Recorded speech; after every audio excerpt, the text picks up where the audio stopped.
नमस्कार। आज भारतीय शेयर बाजार 17 जुलाई 2025 को देखें तो थोड़ी सुस्ती सी नजर आई। सेंसेक्स और निफ्टी दोनों लाल निशान में बंद हुए। हाँ बिल्कुल। तो आज क्या हुआ, क्यों हुआ और सबसे जरूरी कल यानी 18 जुलाई के लिए क्या रणनीति हो सकती है, इस पर थोड़ी गहरी नजर डालते हैं। हाँ जरूर। तो पहले आंकड़ों से ही शुरू करते हैं। सेंसेक्स करीब 350 अंक यानी 4.5% गिरकर 82,259 पर बंद हुआ। और निफ्टी 50 भी 100 अंक से ज्यादा गिरा, मतलब 0.40% नीचे 25,111 के करीब। हाँ, ये गिरावट तो साफ थी। और दिलचस्प बात यह है कि मतलब इसके पीछे कोई एक वजह नहीं थी, कई चीजें एक साथ हो रही थीं। अच्छा, तो क्या थे वो मुख्य कारण? कहाँ से आ रहा था ये दबाव? देखिए, सबसे बड़ा दबाव तो आईटी शेयरों से आया। Tech Mahindra, Infosys, HCL tech, ये सब गिरे। हाँ, आईटी तो काफी गिरा। टेक महिंद्रा कितना? करीब 2.7%। हाँ, और इन्फोसिस भी 1.6% नीचे था।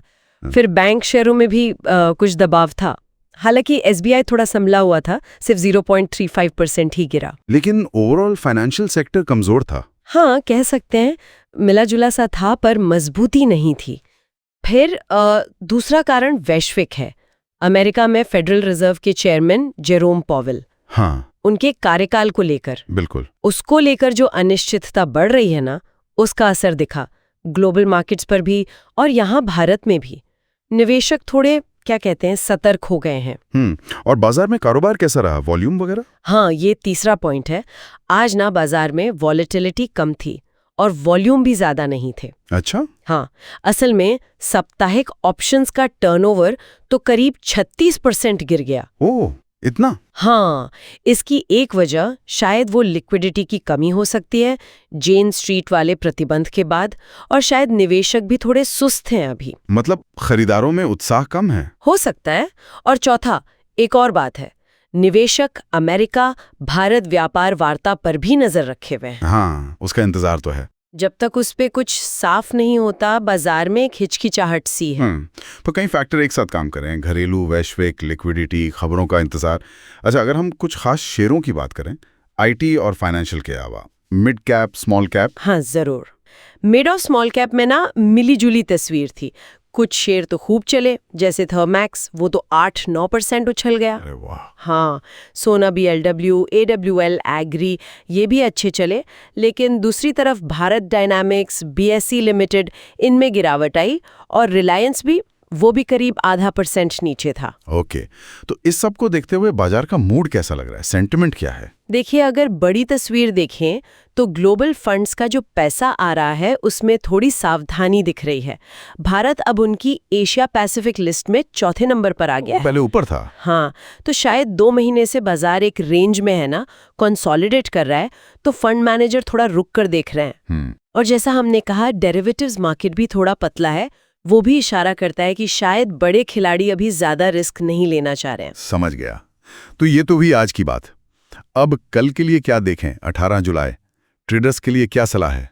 देखिए, ज्यादातर एनालिस्ट यही मान रहे हैं कि बाजार शायद कल भी एक दायरे में ही रहेगा, रेंज बाउंड, और शायद हल्का सा नीचे की तरफ झुकाव हो सकता है। अच्छा। हाँ, खासकर अगर निफ्टी 25,250 से 25,300 का जो रेजिस्टेंस है उसे पार नहीं कर पाता। और नीचे सपोर्ट कहाँ है? नीचे की तरफ 25,000 से 25,100 का लेवल, वो एक अहम सपोर्ट जोन है। तो ऐसे माहौल में क्या करें, साइडलाइन पर रहें या कुछ मौके हैं? रणनीति ये हो सकती है कि अगर बाजार गिरता है तो जो मजबूत अच्छे लार्ज कैप शेयर है उनमें थोड़ी खरीदारी की जा सकती है। ओके, डिप्स पर खरीदें। हाँ, लेकिन सावधानी से। मतलब स्ट्रिक्ट स्टॉप लॉस लगाना बहुत जरूरी है, क्योंकि बाजार अभी थोड़ा दिशाहीन सा लग रहा है। ठीक है, कोई खास शेयर जो नजर में हो? कुछ नाम जो तकनीकी तौर पर ठीक लग रहे हैं, उनमें hero MotoCorp, Tata power, solar industries शामिल हैं। अच्छा।